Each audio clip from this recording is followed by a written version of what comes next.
अभी हम आते हैं मुख्तसर के हमारे जो प्रोग्राम का वक्त मुख्तसर हो रहा है कि जो आज़ाद कश्मीर के हालात हैं, यानी एक तरफ तो हिंदुस्तान ज़रा उससे जलगार किए हुए और ख़तरा यह है कि वो आज़ाद कश्मीर को हदफ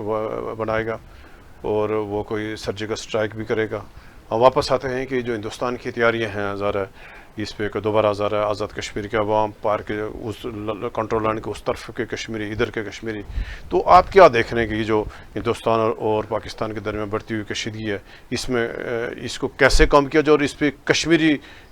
इसमें कितना नुकसान हो सकता है कश्मीरियों का? पहली बात ये है कि पाकिस्तान और हिंदुस्तान दोनों को ये सोच लेना चाहिए कि इस इशू को हमने लड़ाई से हल करना है या लॉजिकल तरीके से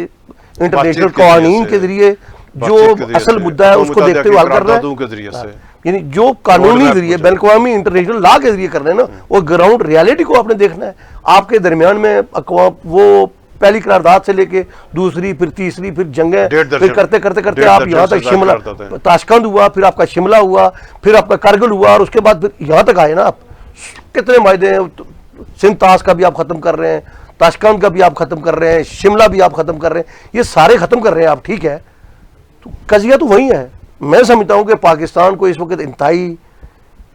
बोल्ड स्टेप लेना चाहिए